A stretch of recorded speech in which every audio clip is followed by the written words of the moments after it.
All morning long, we've been reminding you of the power of the human spirit. Women of true grit who have endured difficulty and grief, who have emerged with pearls of wisdom and hope.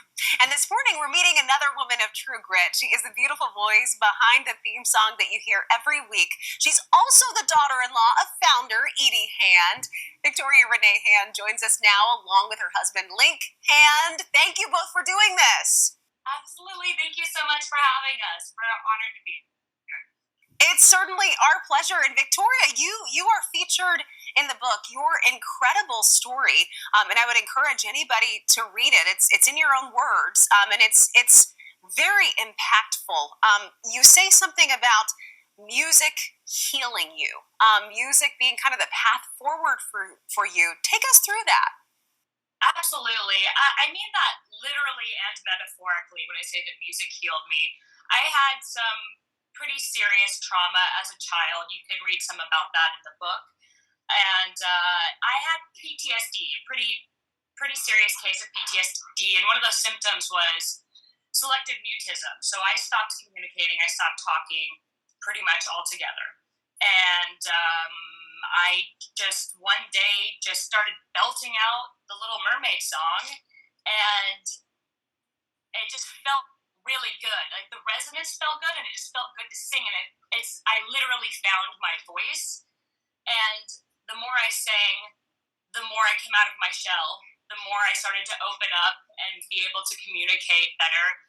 And I've actually been reading about how music can change the shape of and the colors of sick cells and help bring them back to the healthy cells. So it really does heal you. I mean, it feels good. It makes you happier.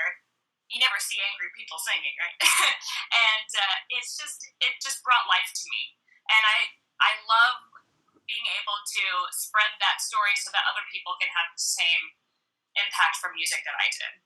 That is incredible. And how old were you when you started belting out, when you found your voice? I was 7. I was about 7 years old. I began talking normal speaking age, and then I stopped talking for about 2 years. And at 7 years old, I remember the moment that it happened. I remember feeling like I can't not sing right now. It was sort of like an overwhelming force, as corny as that sounds. That's sort of what happened to me, and it just felt like the right thing to do. I realized as I was doing it, there was control, and I had a total function over my voice, and I just knew. I'm like, oh, this is what I do in that moment. That's incredible. And how has that kind of led you to where you are? I mean, are you continuing? Obviously, you still sing professionally. Are you still using your voice in that way? Are you using it to heal? Absolutely. So I teach voice on the side. I record. I made a Christmas album last year, and I'm releasing a new song on the 8th, which is today, right? Today's the 8th. Yeah. Oh boy. And I continue to sing. I can't not sing. That's the difference. There's just no world where I'm not going to be singing. It healed me, and it probably saved my life. And as dramatic as that sounds, but it did. I would have been a totally different person. And I love it. I can't not do it. So I'm going to continue to do it until the last breath that I take. And I'm just really grateful for this time with you, so that, like, A Better Tomorrow was such an honor to be able to sing that song. And we just got back from Africa, and there were people there that know the song. It just blew my mind that it had reached all the way out there. And I'm just really grateful for the people who have been just so supportive of my career and of that song particularly. And for people who may not realize, what is A Better Tomorrow? A Better Tomorrow? A Better Tomorrow is just one right decision at a time, one kindness at a time. That's what the song is. It could be about people. It is about people. It's about doing the right thing when no one's looking. It's about what tomorrow could be if everyone just made one better decision. Certainly, and that song was picked up by CNN, and it's been kind of everywhere too. So people have probably heard it without realizing what it is. So that's incredible that you've been able to accomplish that and have that success. Linc, we can see why you married her. I'm very lucky. I'm very, very lucky. And she's not lying when she says she sings all the time, especially when I'm trying to take a nap. I can't help it. You can't get mad though, because you're like, well, that's a beautiful voice. We love to hear it. Obviously, your mom is Edie Hand, the founder of this entire movement, Women of True Grit. Were there any lessons that you learned from her, seeing her have grit? Absolutely. I mean, it's kind of hard not to. As a kid, you're not aware of it. You don't think about that.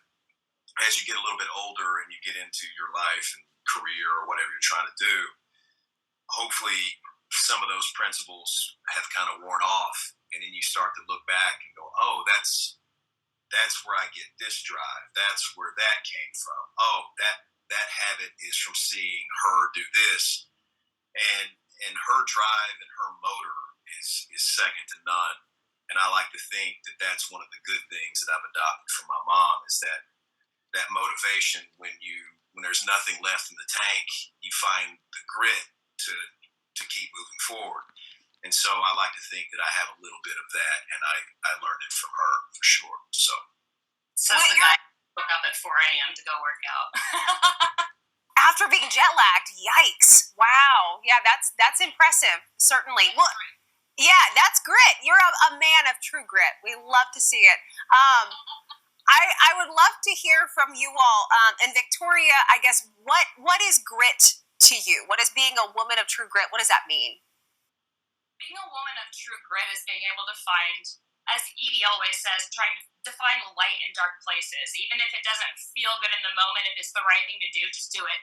Just do it. It's really that simple and that hard. Certainly. Mm-hmm. Linc, what about you? What defines grit to you? To me, I think it's pretty simple. It is the drive to move forward in whatever it is that you're trying to do. When there is no light, you don't see the end, but you know you got to keep moving. And I think that's the grit, is continuing to move even if you don't know the outcome's going to be what you want it to be, but you choose the path to keep moving. So to me, that's what grit is. The following segment is sponsored by Coca-Cola United and Piggly Wiggly.